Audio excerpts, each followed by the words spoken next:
This is the Mac Attack with Zack and Grosse Zack. Pointe South, they find themselves in oddly, for some, familiar territory, right? There's a team that went 10-0 the last 2 years in the white and now sits atop the Mac red. And I remember it clearly.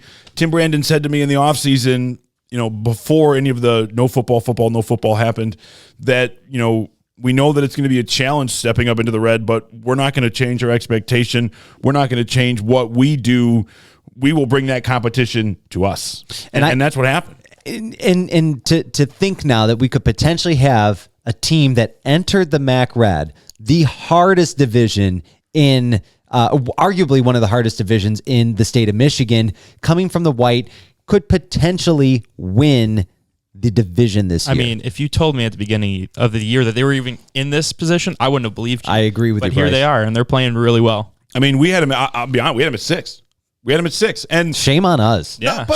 Shame. Well, maybe, but at the same time, if you look back over the history of the MAC Red, and you look at teams that are not Dakota Stevenson, Chippewa Valley, Romeo, and Eisenhower, you look at their record over time, and guess what it is?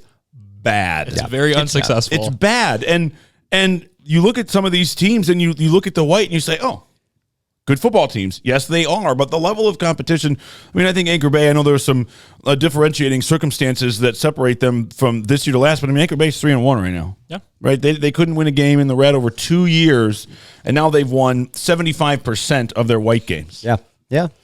That kind of stuff, it's not fluky. It just shows how difficult this league is. Guys, let's get right into it. Blue Devils come from behind to beat the Big Reds. That game, a thriller. Thriller. And, at times, it was a little choppy, and you give credit there to Grosse Pointe South and their defense, 4 turnovers. But, anytime a football game comes down to a goal line stand with no time left, Follow us on Twitter and Instagram at Mac Attack Pod. And don't forget to like the Mac Attack with Zack and Zack on Facebook.